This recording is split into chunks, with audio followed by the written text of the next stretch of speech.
नमस्कार, मी अँकर मोहिनी की बातों में तुमच्या सगळ्यांचं मनपूर्वक स्वागत करते। आज आपल्या सोबत आहेत डॉक्टर वैशाली पाटील।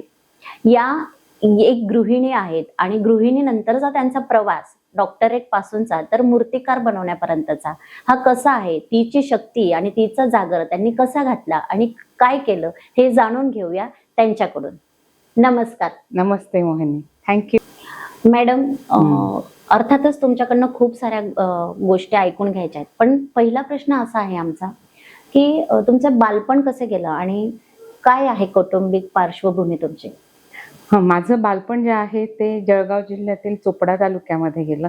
चोपडा तालुका म्हणण्यापेक्षा ते खेड गावासारखं होतं। तिथं माझं MSc पर्यंत एज्युकेशन झालं आणि माझे वडील प्रोफेसर असल्यामुळे आणि माझी आई सुशिक्षित असल्यामुळे त्यांनी माझ्या शिक्षणात कुठेही अडकाठी आणली नाही। अरे वा। त्यांनी मला खूप फ्रीडम दिलं। अच्छा। माझं जे शिक्षण आहे ते MSc फिजिकल केमिस्ट्री मध्ये झालं आहे, ते चोपड्यालाच झालं आहे। माझे वडील कॉलेजला प्रोफेसर होते आणि माझी आई हाऊसवाईफ होती, पण ती हाऊसवाईफ असूनही तिने आम्हाला खूप चांगल्या प्रतीचं शिक्षण दिलंय, कुठल्याही प्रकारची ट्युशन नाही। अरे वा, सुंदर सुंदर, खूप सुंदर। डॉक्टर वैशाली पाटील, तुम्ही आम्हाला सांगा की मग तुमचा या सगळ्यानंतरचा PhD चा प्रवास कसा चालू झाला? ओके, ज्या वेळेला मला ऍक्च्युअल MSc झाल्यानंतरच PhD करायचं होतं, पण त्यावेळेला पप्पांनी मला म्हटलं, म्हणजे माझ्या वडिलांनी मला सांगितलं की वैशाली, तू जर आता PhD केली तर तुला तुझ्या लेव्हलचा मुलगा शोधणं मला थोडंसं अवघड जाईल। त्याच्यामुळे जर तुझ्या सासरच्यांनी जर हो म्हटलं तर तू लग्नानंतर PhD कर। आणि माझं लग्न झालं, पण ह्यामध्ये माझे सासरे जे आता नाहीयेत आणि माझे मिस्टर यांनी मला खूप सपोर्ट केला। त्यांच्या पाठिंब्यामुळेच मी PhD होऊ शकली।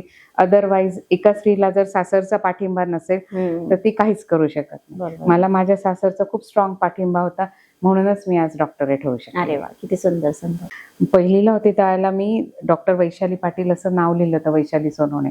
तेव्हा मी शिक्षकांचा मार खाल्ला होता आणि MSc ला असताना सुद्धा मी त्यावेळेला शिक्षकांचा मार खाल्ला होता, पण मला खूप स्ट्रॉंगली वाटायचं की मला PhD करायचं आणि मी ॲट एनी कॉस्ट केलं।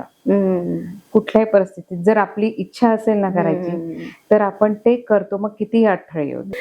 तर PhD हा प्रवास तुमचा सुरू झाला, त्यानंतर नोकरी, आणि नोकरी करत असताना घरही सांभाळलं, आणि आता तुम्ही इतक्या म्हणजे सगळ्यांच्या आवडत्या अशा मूर्तिकार झाल्या आहात। तर हा प्रवास कसा चालू झाला, अगदी म्हणजे शिक्षण क्षेत्रातून अगदी कला क्षेत्रात? ओके, आता तसं सांगायचं गेलं तर मी लग्न झाल्यानंतर लगेच जॉबला लागली। मग त्यावेळेला थोडं करिअरच्या मागे धावण्यामध्ये काय होतं, आपण आपली हॉबीज मागे राहून जातात। मला कुठेतरी वाटायचं की मला असं काहीतरी स्कल्पचर्स, मला अशा मूर्त्या जमल्या पाहिजे, मला कुठेतरी बॅक ऑफ माइंड मध्ये होतं, पण सुरुवात कशी करायची हे मला कळलं नाही। त्यात माझा मोठा मुलगा एक दिवस शाडू मातीचा गणपती घेऊन आला आणि मग माझ्या डोक्यात ट्यूब पेटली की अरे नाही, आपण शाडू मातीच्या मूर्त्या बनवायच्या। मग 15 वर्षापूर्वी मी एका लेडीजने मला ती शाडू मातीची मूर्ती शिकवली। मग मी कधी रत्नागिरीला जा, कधी नाशिक मधल्याच आर्टिस्टला भेट, कधी गणपतीपुळे, कधी पेण, अशा वेगवेगळ्या ठिकाणी जाऊन मग मी ते मूर्त्या शिकली। मग माझा धाकटा मुलगा माझ्या खूप मागे लागला की आई, तू इतक्या छान मूर्त्या बनवते, तर का नाही आपण बिझनेसमध्ये उतरलं पाहिजे। तर तो माझ्या 5-6 वर्षापासूनच माझ्या मागे लागला होता, पण मी त्याच्या भावना थोड्या सांभाळल्या नाही, त्याबद्दल मी त्याच्या सॉरी म्हणते। पण मला पटलं की त्याचा जो व्ह्यू होता, तो व्ह्यू बघून तो मला म्हणाला की आई, तू इतक्या छान मूर्त्या बनवते, तर तू लोकांपर्यंत का नाही पोहोचत? मग मी डिसाईड केलं की अरे आपण लोकांपर्यंत पोहोचायचं। मग लास्ट इयर मग मी मूर्त्या बनवायला सुरुवात केली आणि लोकांनी उत्स्फूर्त प्रतिसाद दिला। माझ्या मूर्त्या अगदी जेवढ्या बनवल्या तेवढ्या संपल्या, घरात सुद्धा बसवायला आम्हाला मूर्ती शिल्लक नव्हती, इतक्या लोकांनी प्रतिसाद दिला। ह्या वर्षी सुद्धा मी मागच्या वर्षीच्या दुप्पटने मूर्त्या बनवल्या, त्याही मूर्त्या माझ्या संपल्यात। अरे वा, खूप सुंदर। आणि मस्त, म्हणजे फक्त मूर्त्याच नाही बनवल्या, आज त्या मूर्त्यांचा कारखानाही झाला आहे, कारखान्यात रूपांतर झालंय, छोटा असलं तरी, आणि त्याचं एक चांगल्या व्यवसायात रूपांतर झालं आहे। अतिशय सुंदर कारण माझं स्वप्नच होतं की मी एका कारखान्याची मालक व्हावी अरे वा, आणि क्या ते मी बात आहे. पूर्ण केलं. आपण जर ठरवलं ना तर ते होतं. होतच होत. म्हणजे कुठलीही गोष्ट चिकाटी आणि जिद्द हो. असली की ती आपण परिपूर्णाला नेतोच. बरोबर आहे. वैशाली मॅडम, एक व्यावसायिक क्षेत्रात एक महिला म्हणून येणाऱ्या कुठल्या अडचणींना तुम्ही तोंड दिलं? ओके. आता एखाद्या महिलेने ज्या वेळेला ती एखादा बिझनेस स्टार्ट करते, जेव्हा नोकरी सांभाळून बिझनेस स्टार्ट करते, पहिला प्रश्न येतो फॅमिलीचा, दुसरा येतो नोकरीचा आणि तिसरा येतो स्वतःचा व्यवसाय हे करण्याचा. ओके. तर तसं पाहायला गेलं ना तर आपल्याजवळ भरपूर वेळ असतो. आपण तो नाहीये, माझ्याजवळ वेळ नाहीये, मला जमणार नाही, हो. फॅमिलीच्या नावाखाली आपण ते सांगून मोकळं होतो. मग मी काय केलं की मी सकाळचा वेळ माझ्या फॅमिलीसाठी दिला, दुपारचा वेळ जो आहे तो माझ्या कॉलेजसाठी दिला, संध्याकाळी 7 वाजेपर्यंत पूर्ण वेळ फॅमिलीला, आणि उरलेले जे 5 तास आहे, 5 ते 6 तास आहे, तो पूर्ण वेळ मी माझ्या गणपती बाप्पाच्या मूर्त्या बनवण्यासाठी दिला. तर असं मी त्याच्यामध्ये मी कधी मोबाईल बघितला नाही, मी कधी टीव्ही बघितला नाही. मी जर मोबाईल आणि टीव्ही बघितला असता तर कदाचित मला हा वेळ मिळाला नसता. मग आपल्याला जर आपली संसारही सांभाळायचा आहे, आपल्याला नोकरीही सांभाळायची आहे, तर मग आणि आपल्याला आपला छंदही जोपासायचा आहे आणि त्या छंदातनं आपल्याला बिझनेसकडे जर वळायचं असेल तर त्यावेळेला सगळ्यात महत्वाचं म्हणजे आपला मोबाईल आणि टीव्ही हा सगळं आपण बंद केलं पाहिजे. सकाळचा स्वयंपाक, कॉलेज, संध्याकाळचा स्वयंपाक, फॅमिली सोबत गप्पा, फॅमिली सोबत जर कुठे बाहेर जायचं असेल, मी बाहेर जाऊन यायची. रात्री मी 10ला जरी फ्री झाली तर त्याच्यानंतरचे पूर्ण पुढचे 5 तास मी माझ्या गणपती बनवायला द्यायचे. मग ते रात्रीचे 2 वाजो, 3 वाजो किंवा कितीही वाजो, मी ते बघितलं नाही. अरे वा, सुंदर सुंदर. म्हणजे तुम्ही टाइम मॅनेजमेंट केलं. Time manage. आणि असलं काही करत असतो आपण जेव्हा बिझनेस आणि आपलं नोकरी आणि परिवार हे सांभाळून आपल्याला करायचं असेल तर आपण टाइम मॅनेजमेंट किती पाळायला हवं पाळलं आणि किती पाहिजे. सक्तीच आहे हे खूप महत्वाचं आहे. टाइम पाहता पाहता सगळं आपला व्यवसाय सांभाळता आपल्या फॅमिलीला विसरता कामा नये. आपली फॅमिली असेल तर आपण आहोत. आपल्या फॅमिलीचा पाठिंबा आपल्यासाठी खूप महत्वाचा असतो. मग हा कधी मिळतो आपल्याला, जेव्हा आपण त्यांचं सगळं सांभाळून जर आपण केलं तर मिळतो. नक्की नक्की नक्की. मागच्या वर्षी आणि त्याच्या दुपटीने या वर्षी तुम्ही खूप सुंदर मूर्त्या घडवल्या. खूप छान. अगदी नगरपर्यंत तुमच्या मूर्त्या गेल्या, औरंगाबाद पर्यंत, पुण्यापर्यंत. आणि या मूर्त्या घडवत असताना तुम्हाला काय अनुभव आला? ओके. आता मूर्ती घडवणं, मूर्ती बनवणं हे तर देवाच्याच हातात आहे. त्यांनी माझ्याकडनं ती सेवा करून घेतली. पण ज्या वेळेला मी मूर्ती बनवत होती त्यावेळेला मला जो आत्मिक आनंद, पीस ऑफ माइंड जो म्हणतो ना, की जी शांतता एक आपल्याला हवी असतो. आपण आनंदाच्या मागे धावतो, आपण ह्याच्या मागे धावतो, पण त्याच्याही पलीकडे जी आहे ती एक शांतता म्हणजे शांत बसणे अशी नाही, तर आपण कुठल्या तरी कार्यात मग्न होऊन ज्या वेळेला आपण ते काम करत जातो तेच आपलं एक मेडिटेशन होतं. आणि त्यावेळेला जी शांतता मिळते किंवा जो पीस ऑफ माइंड असतो ना, तो आनंद जगात कितीही पैसा दिला तरी तो मिळत नाही. आणि असंच मी एकदा ते काम करत होती. रात्रीच्या साधारणतः 2:30-3 वाजले होते आणि गणपतीचं फायनल टचअप मी करत होती.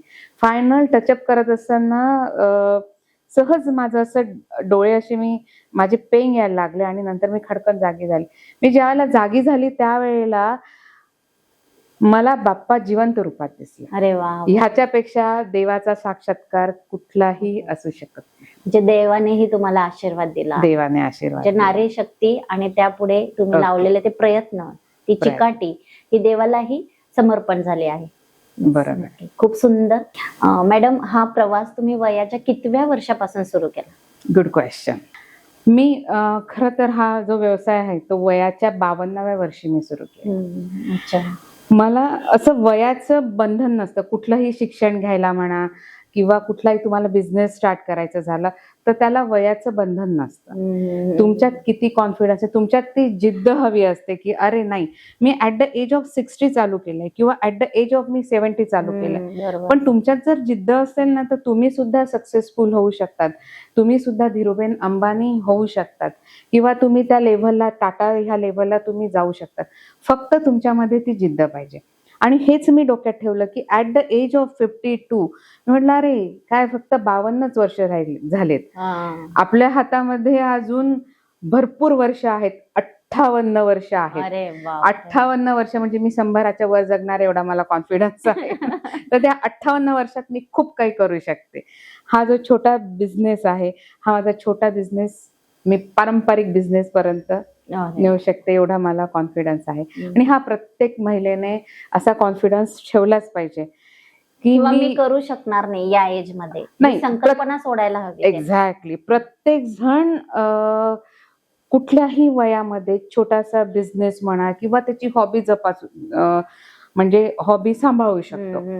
हरिवंश राय बच्चनची एक कविता आहे बघा, कोशिश करने वालों की कभी हार नहीं होती, लहरों से डर कर नैया कभी का पार नहीं होती. डॉक्टर वैशाली मॅडम, पुढील 5 वर्षात तुम्ही तुमच्या व्यवसायासाठी आणि संशोधनासाठी काय स्वप्न बघत आहात? Okay, good questions. माझ्या व्यवसायासाठी मी जो शाडू मातीच्या ज्या गणपतीच्या मूर्त्या मी बनवते, त्याच्या मागे माझा उद्देश एकच आहे की पीओपी मुळे जे प्रदूषण होत आहे, किंवा पीओपी ही डिकम्पोज होत नाहीये, किंवा ती डिकम्पोज करायची झाली तर ती 100 डिग्रीला ज्या वेळेला तुम्ही तापवणार त्यावेळेला ती डिकम्पोज होणार, किंवा त्यावेळेला ती रियूज करता येणार आहे, रिसायकल त्यावेळेला ती होणार आहे. अदरवाईज ती रिसायकल होत नाही. मग आता आपण समाजात जर बघितलं तुम्ही, गणपती विसर्जनानंतरचे 8-10 दिवस की ज्या बाप्पाला आपण 10 दिवस डोक्यावर घेऊन नाचतो किंवा ज्याची पूजा करतो, आणि ज्या वेळेला गणपती उठतात त्या दिवशी दणकन नेऊन आपण त्याला नदीमध्ये फेकतो, मग त्याच्यानंतर त्या मूर्तीचे काय हाल होतात हे आपण बघतो का? वाईट वाटतं अक्षरशः की त्या मूर्तीचे कुठेतरी तो हात तुटलेला आहे किंवा कुठेतरी हे झालेलं आहे, नदी पोल्युशन, नदी खराब झालेली आहे, तुमचे नाले पूर्णपणे विसर्जन झालेले नसतात, किंवा ते एक विदारक दृश्य दिसतं. तर मग मी रिसर्च मध्ये असल्यानंतर माझ्या डोक्यात आलं की अरे नाही, आपण हाच शाडू मातीचं हे कंटिन्यू ठेवायचं, म्हणजे जेणेकरून 5 वर्षामध्ये आपण त्याचा प्रसार आपल्याला शक्य होईल तेवढा करायचा. शाडू मातीच्या मूर्त्या घरीच विसर्जन करायच्यात. घरी विसर्जन केल्यानंतर जे शाडू मातीचं संकलन केंद्र असतं, त्या संकलन केंद्रामध्ये तुम्ही त्या मूर्त्या द्यायच्या. ती शाडू माती परत युज होते. तुमचा बाप्पा कुठेच जात नाही, तुमचा बाप्पा तुमच्या जवळच राहतो. खरं तर पूर्वापार चालत आलेली प्रथा अशी आहे की तुम्ही मूर्ती जिथं विसर्जन केली आहे तिथली माती घेऊन तुम्ही पुन्हा त्या मातीपासून गणपती बनवणं ही प्रथा आहे. मग हा शाडू मातीचा आपल्याला त्याचा उपयोग होऊ शकतो. आणि माझं तर इच्छाच अशी आहे की 5 वर्षामध्ये पूर्ण सगळ्यांनी शाडू मातीच्याच गणपतीच्या मूर्त्या बनवा, म्हणजे पोल्युशन फ्री होईल. मॅडम, या 30च्या जागरमध्ये मला तुम्हाला एक प्रश्न आवर्जून विचारायला आवडेल की प्रत्येक स्त्रीला तुम्ही असा कुठला एक चांगला संदेश देणार? ओके, माझं सगळ्या माझ्या भगिनींना एवढंच सांगणं आहे की ज्या वेळेला तुम्ही तुमची पुढची पिढी घडवतायत, तुम्ही एक आई आहात, तुम्ही एक म्हणजे देवी दुर्गेचं तुम्ही एक रूप आहात, तर पुढची पिढी घडवताना तुम्ही त्या पिढीला चांगला माणूस म्हणून घडवा. आणि प्रत्येक स्त्रीला, एका स्त्रीने हे दुसऱ्या स्त्रीला सपोर्ट केलंच पाहिजे. तिला जर कुठे ती अडत असेल तर तिला छोट्या छोट्या गोष्टीला हेल्प केलं पाहिजे. डॉक्टर वैशाली मॅडम, तुम्ही अतिशय खूप सुंदर तुमचा प्रवास आमच्यासोबत शेअर केला. अगदी प्रेरणादायी होती तुमची सगळी स्टोरी, आणि PhD पासून मूर्तिकार हा प्रवासही खूप स्मरणीय होता. आणि तुम्ही मोहिनी की बातों में या सीझन 3च्या जागरमध्ये आलात आणि आमच्या प्रेक्षकांना इतकी सुंदर माहिती दिली, प्रेरणादायी. त्याबद्दल मी अँकर मोहिनी तुमचे मनपूर्वक आभार व्यक्त करते. Thank you so much. धन्यवाद मोहिनी.